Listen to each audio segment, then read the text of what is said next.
There exists a sacred unspoken contract between humans and the apps they download. The app does a thing, the human uses the thing, and everyone quietly gets on with their lives.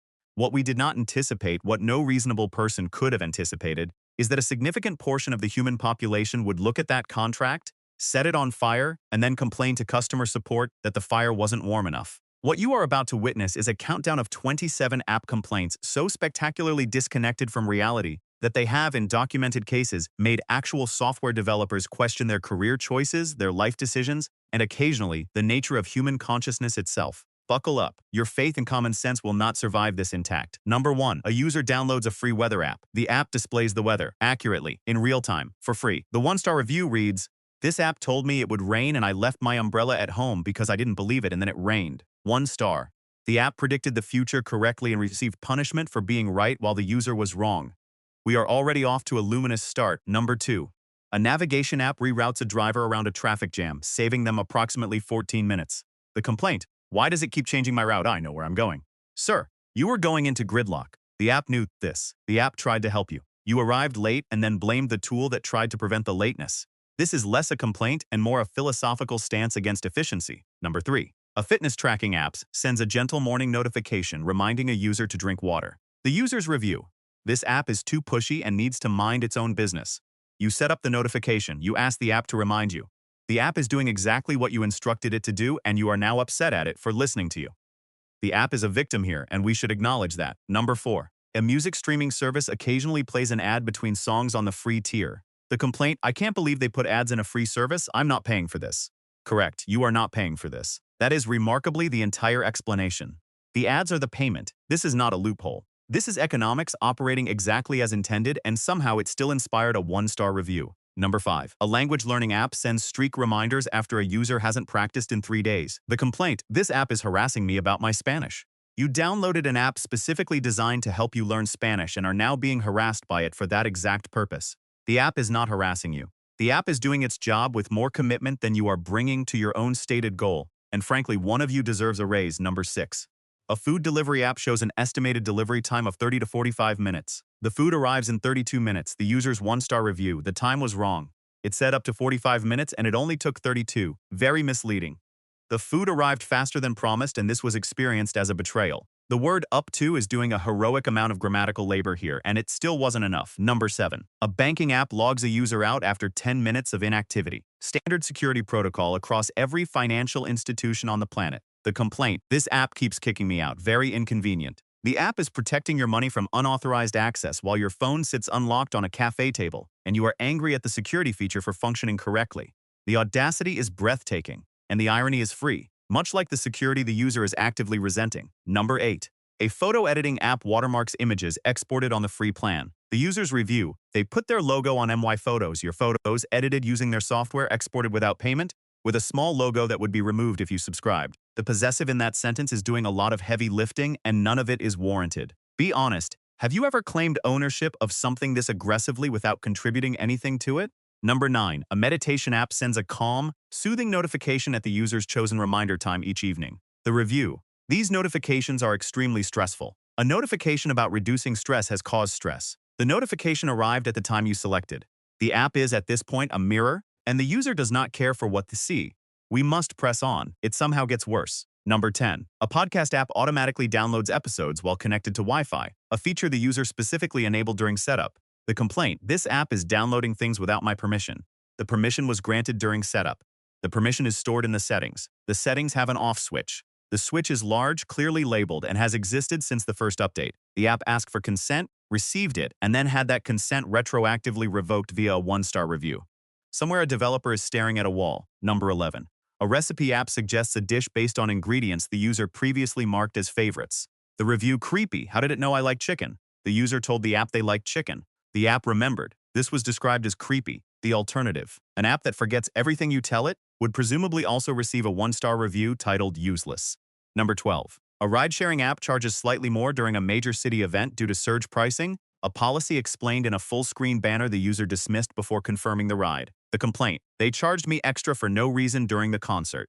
The banner. The banner had all the information. The banner was there. The banner tried. The banner deserved better. Number 13. A sleep tracking app gently informs a user that their average sleep duration is 5 hours and suggests aiming for 7 to 9. The user's review. This app keeps telling me I don't sleep enough. Very rude. The app is a device that measures sleep. It measured the sleep. It reported the measurement. It did not judge. The judgment, if any exists, is coming from inside the house, and the app is simply the messenger being shot in the most polite possible way. Number 14. A productivity app sends a weekly summary of completed tasks. The user completed very few tasks this week. The review. This app makes me feel bad about myself. The app is a calendar with a tally function. It does not have feelings. It does not have intentions. It counted your tasks and showed you the number, and you have reported this as an emotional attack. Would you like to talk about the number? Or would you prefer we blame the app for mathematics? Number 15. A dating app matches a user with someone outside their manually set age range. On closer inspection, the match was within range. The user had typed the numbers incorrectly during setup. The complaint? Your algorithm is broken and keeps showing me the wrong people. The algorithm read the numbers the user entered. The numbers were wrong. The algorithm is functioning with perfect fidelity to the instructions it was given. This next one defies logic in ways that will require a moment to fully absorb. Number 16. A cloud storage service warns a user that they have used 99.8% of their free storage and offers an upgrade. The review. This app is trying to force me to pay for storage I never asked for. You asked for the storage. You stored things in it. You filled it. The storage did not fill itself. The upgrade offer is not a trap. It is a shelf, and you have filled the existing one with your belongings and are now upset that the store sells more shelves. Number 17. A map app correctly identifies a user's location but shows the blue dot on the wrong side of a very narrow street. The complaint? This app doesn't know where I am. The app knows where you are to within 3 meters. It placed the dot on the incorrect side of a road that is 4 meters wide. The gap between expectation and reality here is, in the most literal possible sense, approximately 1 meter. The 1-star review is doing considerably more work than that 1 meter justifies. Number 18. A budgeting app categorizes a purchase at a well-known fast food chain under dining out.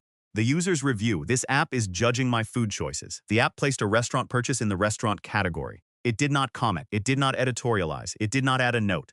It categorized a thing by its category, and the user looked at that category and felt seen, and then punished the app for the accuracy. Somewhere, a data scientist is quietly reconsidering their career. Number 19. A translation app correctly translates a phrase from English to French. The user does not speak French, shows the translation to a French speaker, and the French speaker confirms it is accurate. The review. The translation didn't sound right. It sounded right to a native French speaker. The user's intuition about a language they do not speak overrode the judgment of someone who speaks it natively, and also the judgment of the app trained on millions of verified translations. Confidence, untethered from evidence, is genuinely something to behold. Number 20. A job application app sends an automated status update email after submission, as stated in the confirmation message. The review. This company keeps emailing me after I applied. You applied for a job. The company is responding to your application with information about your application. The email, sent in direct response to your voluntary action, has been described as unsolicited. We are now entering territory that is not just entitlement, it is a renegotiation of the concept of cause and effect. And somehow, we are still warming up. Number 21. A subscription streaming service raises its monthly price by $2 after several years without any increase. The user's review. Absolute greed. Canceling immediately. I've been a subscriber since the beginning. Since the beginning. Years of content, presumably enjoyed, cataloged, watched. $2 triggered the final accounting. The years of value are not mentioned. The $2 is described as absolute greed. The irony of receiving years of below-market entertainment and describing a marginal price correction as moral failure is something that could sustain a graduate thesis. Number 22. A social media app allows another user to see that their message has been read via a standard read receipt feature that both users voluntarily enabled. The complaining user is upset that the other person can see they read the message. The complaint is filed against the app. This app is invading my privacy. You enabled the feature. The other person enabled the feature. Both parties agreed passively by not turning it off. The app is holding you accountable to a social convention you opted into, and you have responded by 1-starring the referee, rather than acknowledging your own delay and texting back. Number 23. A note-taking app syncs a user's notes across all devices, as advertised, as described, as the entire reason the app exists. One note, containing a reminder the user had long forgotten about, surfaces on their tablet. The reminder was for a dentist appointment that has since passed. The review. This app dredged up information I didn't want to see. The app stored what you wrote and showed it to you on a device you own. The dentist appointment you missed is not the app's failure. The app remembered so that you would not have to. You still didn't. The app gets 1 star for its trouble. Number 24. A parking app allows a user to pay for parking remotely and extend their session from a phone, eliminating the need to return to a physical meter. The user receives a fine because they did not pay and did not use the app. The review. This app is why I got a parking ticket. The app is why people do not get parking tickets.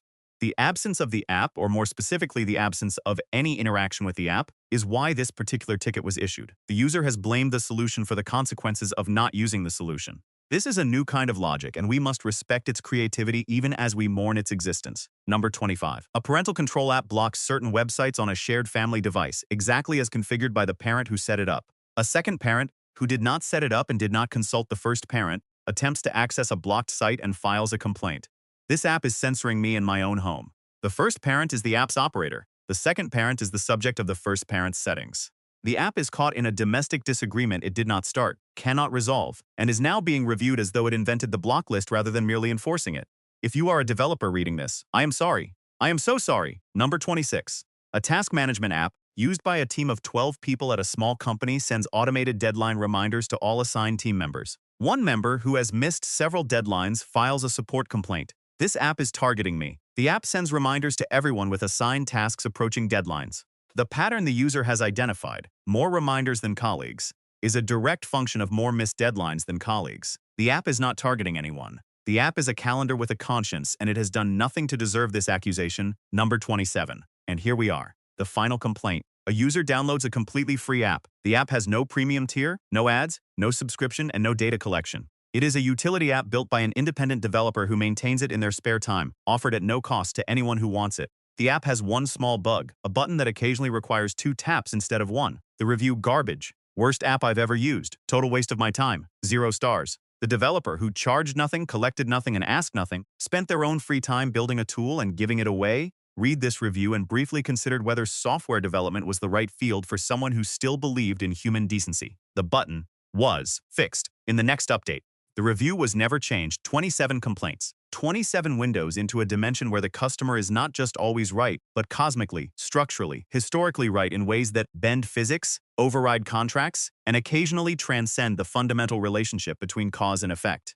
What is remarkable is not that these complaints exist. Every system produces outliers. What is remarkable is the confidence. The absolute, unshakable certainty that the app is wrong, the weather is wrong, the math is wrong, the storage is wrong, the French is wrong, and the developer who gave you something for free is the villain of your story. The technology is not failing us, the expectations are. And somewhere between downloading and reviewing, a very large number of people forgot that the tool did not owe them anything beyond the thing it was built to do.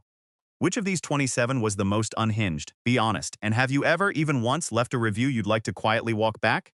Drop it in the comments. The answers will be educational and the judges will be merciless. If this video gave you the deeply unsettling sense of being the only reasonable person left online, hit like, subscribe, and prepare yourself, because there are 27 more where those came from.